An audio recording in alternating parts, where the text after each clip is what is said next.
अस्सलाम वालेकुम everyone, welcome back to my channel. कैसे हैं आप सब लोग।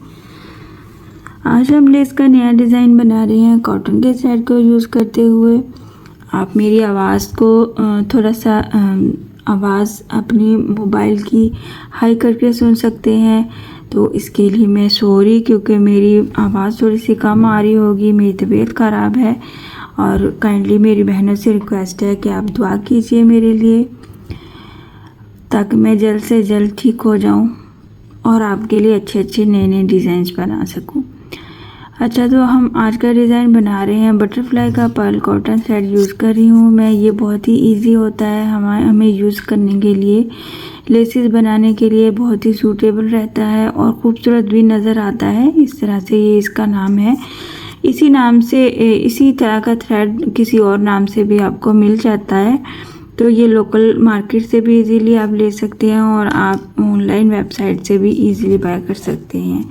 आज का डिज़ाइन हमारा बहुत ही इजी है। इसमें हमें 2 रोज़ में बनाना है। हमें एक रो बनानी है बेस रो टाइप, और एक रो हमारे अपने ऊपर उसके ऊपर डिज़ाइन बनाना है। तो हम बेस रो यानी कि एक रो हम बैक साइड से बनाएंगे और फिर पलट के फ्रंट साइड पे आ जाएंगे और अपने डिज़ाइन को उसी तरह से जारी रखेंगे बगैर कट किए हुए थ्रेड को। और अगर आप चाहते हैं तो आप फ्रंट साइड से भी पहले फर्स्ट रो बना सकते हैं और फिर कट करके थ्रेड लास्ट स्टिच से फिर दोबारा से फर्स्ट स्टिच से आप सेकंड रो स्टार्ट कर सकते हैं। तो चलिए स्टार्ट करते हैं हम अपना आज का डिज़ाइन। 1.25 mm की हुक के साथ मैं आज का डिज़ाइन बना रही हूँ। इस थ्रेड के लिए आप किसी भी किस्म का थ्रेड और किसी भी किस्म की हुक ले सकते हैं। इस तरह से हमने स्लिप नॉट ले लिया है फ्रंट साइड से और पहले से फैब्रिक को फोल्ड कर लेना है आपने। मैं बैक साइड पे पलट के इसको फैब्रिक को पहले हम बेस रो बना लेंगे, या फिर आप फर्स्ट रो कह लें। यहाँ पे हमने बनानी है सिंगल क्रोशे के साथ डबल क्रोशे। तो स्टार्टिंग में अगर आप डबल क्रोशे बना सकते हैं तो वो बना लीजिए। मैं आसानी के लिए बिगनर्स के लिए तो पहले डबल क्रोशे की जगह पे हमने सिंगल क्रोशे प्लस 2 चेन बनाएंगे, और जो हमें डबल क्रोशे की काउंटिंग देता है। ये डबल क्रोशे की लेंथ पूरी हो जाती है। यहाँ पे एक बार हम 1 चेन का डिस्टेंस रखेंगे और डबल क्रोशे का बल लेंगे, क्योंकि हमें 1 चेन हर डबल क्रोशे के सेंटर में रखना है। यहाँ से आपने देखना है 1 चेन के डिस्टेंस पे ही इस डबल क्रोशे को अटैच कर देना है। यहाँ पे इस तरह से अगेन 1 चेन का डिस्टेंस रखेंगे। 1 चेन के डिस्टेंस के साथ हम डबल क्रोशे कर देंगे इसको फैब्रिक के पे, ऐसे ही। इसी तरह से हमने इस रो को कंप्लीट करना है। 1 chain double crochet, again 1 chain double crochet. आज का डिज़ाइन हमारा बहुत ही खूबसूरत है। इस तरह से हमने बैक पे इसकी बेस को कंप्लीट करनी है और 1 चेन के सेंटर में हम डबल के क्रोशे के सेंटर में हमने 1 चेन का डिस्टेंस रखते जाना है।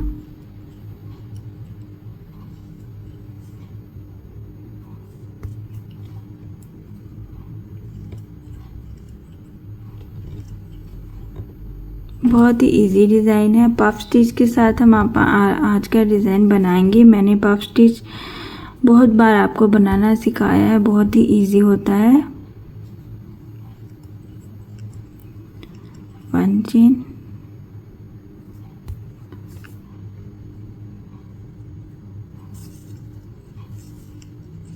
इस तरह से ये हमारी बैक साइड पे बेस रो बन गई है। यहाँ पे हम क्या करेंगे, आपने फर्ज करना है। यहाँ पे मेरा लास्ट स्टिच है, यहाँ मैं कट नहीं करूँगी, बैक पे पलट लूँगी अपने फैब्रिक को, फ्रंट पे चले जाएंगे। और अगर आप लास्ट स्टिच यहाँ पे फ्रंट साइड पे ही फर्स्ट रो बना रहे हैं तो आप लास्ट स्टिच को यहाँ पे कट करेंगे, अच्छे से नॉट करेंगे और फिर यहाँ से स्टार्ट करेंगे अपना डिज़ाइन। हम यहाँ से क्या करेंगे, पलट के फ्रंट पे आ गए हैं और ये हमारी रो बन गई है। इसके एज पे हमने अपना डिज़ाइन बनाना है। सबसे पहले हमें 3 चेन लेना है, और अगर आपने यहाँ से स्टार्ट करना है पलट के, तो यहाँ पे आप अटैच करते हुए थ्रेड को 3 चेन ले लेंगे। डबल क्रोशे का बल लेना है। ये जो हमने 1 चेन का गैप रखा है, इस गैप के क्रॉस में जाते हुए हमने 5 फोल्डिंग्स लेनी है डबल क्रोशे की, इतने 3 चेन की लेंथ के हिसाब से। 1 2 3 4, ये हमारा 5 फोल्डिंग्स हमने ले ली हैं। साथ में हमने हमारे पास ये 3 चेन का भी लूप है। इसको कैसे करेंगे हम, पहले हम सारी फोल्डिंग्स में से बाहर आएंगे और फिर हम सबको लॉक करेंगे। इस तरह से ये हमारे पास पफ स्टिच बन जाएगा। अच्छा, इसके बाद आपने क्या करना है, इस पफ स्टिच को कहाँ पे अटैच करना है, ये वाला एक गैप को स्किप करना है, उससे अगले वाला जो डबल क्रोशे है उसके एज पे हमने डायरेक्ट ऐसे ही इसको सिंगल क्रोशे कर देना है, इस तरह से। अगेन हम इसी तरह से यहाँ पे क्या करेंगे, जिस डबल क्रोशे के एज पे हमने इसको सिंगल क्रोशे किया है, इसी के साथ हम फिर से 3 चेन ले लेंगे। 1 2 3। इस 3 चेन के बाद फिर से हम 5 फोल्डिंग्स लेंगे, इससे बिल्कुल साथ वाले गैप में और पफ स्टिच बनाने के लिए। 1 फोल्डिंग को थोड़ा सा इतना लंबा रखना है कि हमारी 3 चेन के बराबर जाए। 2 3 4, ये 5 फोल्डिंग्स एट अ टाइम हमने इनको कवर करते हुए एक बार बाहर आना है और फिर इस वाले लूप को हमने दूसरी बार कवर करना है। ये वाला गैप, नेक्स्ट वाला गैप हमने स्किप करते हुए उसे नेक्स्ट वाले सिंगल डबल क्रोशे के एज पे सिंगल क्रोशे कर देना है, इसी पैटर्न को। इस तरह से ये हमने जस्ट 2 टाइम रिपीट किया है और आप देख सकते हैं बहुत ही जल्दी और मिनटों में भी बन जाता है और बनने के बाद खूबसूरत लुक भी देता है। एक बार फिर से ट्राई कर लेते हैं। जहाँ पे हमने डबल क्रोशे के एज पे इसको अटैच किया है, वहीं पे हम 3 चेन ले लेंगे, प्लस 5 डबल क्रोशे की फोल्डिंग लेंगे पफ स्टिच के लिए। 1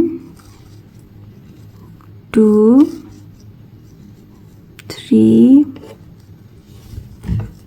4 5।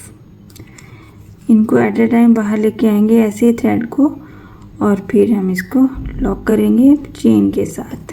इस तरह से ये वाला गैप स्किप करते हुए इसके आगे वाला जो डबल क्रोशे है उसके एज पे हम इसको सिर्फ सिंगल क्रोशे कर देंगे।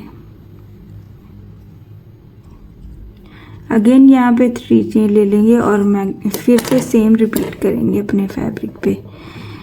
इसी तरह से आपने रिपीट करते हुए अपनी लेंथ को कंप्लीट करना है। बहुत ही इजी और सिंपल है। इसको हम बैक साइड से भी यूज़ कर सकते हैं। ये इस डिज़ाइन की कुछ ख़ास बात है कि हम इसको बैक साइड और फ्रंट साइड एक तरह से इसको यूज़ कर सकते हैं। दोनों की लुक एक जैसी आती है। इसी तरह से इसीलिए हमने बेस रो को हमने फ्रंट पे बना के तो वापस बैक पे बना के फ्रंट से डिज़ाइन बनाया। आप चाहें तो ऐसा भी कर सकते हैं।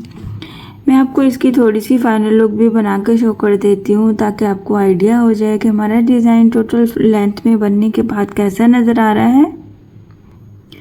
आप देख सकते हैं मैंने जस्ट इतना सा ही डिज़ाइन बनाया है जो कि बहुत ही खूबसूरत लुक देता है। इस तरह से आप इस डिज़ाइन को बॉर्डर पे बना सकते हैं। ये वाले डिज़ाइन जो होते हैं इस तरह के आप अगर टेबल कवर के बॉर्डर पे बनाएं बहुत ही खूबसूरत नज़र आते हैं।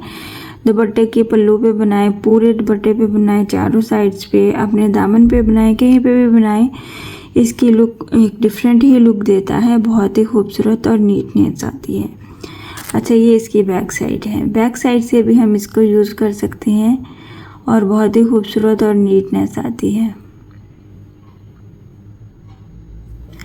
ये पफ स्टिच का हमारा डिज़ाइन है जो कि अमूमन हमने पफ स्टिच बहुत से डिज़ाइंस में यूज़ किया है और स्पेशल मैंने इसके लिए एक लर्निंग वीडियो भी बनाई थी पफ स्टिच बनाने के लिए। तो उसमें आइडिया हो जाता है कि हमने कितनी फोल्डिंग के साथ कितना बड़ा पफ बनाना है। ज़्यादा फोल्डिंग्स लेंगे तो थोड़ी सी वर्थ पफ स्टिच बनेगा, उसमें थोड़ी सी मोटा नज़र आएगा। और अगर आप कम लूप्स लेंगे और अगर आपका थ्रेड बारीक है तो उसके साथ इस तरह से बारीक वाला पफ स्टिच बनेगा, जो कि बहुत ही खूबसूरत बनता है और बहुत ही खूबसूरत लुक देता है। इस तरह से हमारी ये लेस है आज की, और आपने ट्राई ज़रूर करना है, मुझसे भी शेयर करना है। किसी किस्म की कोई मुश्किल होती है या किसी किस्म का कोई क्वेश्चन होता है लेस से रिलेटेड, थ्रेड से रिलेटेड, क्रोशे से रिलेटेड, कुछ भी तरह से, आप मुझसे कमेंट बॉक्स में आके इजीली पूछ सकते हैं। आई होप कि आज का डिज़ाइन आपको पसंद आया होगा और समझ भी आया होगा। सो काइंडली मेरे चैनल को सब्सक्राइब कर दीजिए, लाइक कमेंट और शेयर भी किया कीजिए। अपनी दुआओं में याद रखिएगा। अल्लाह हाफिज़।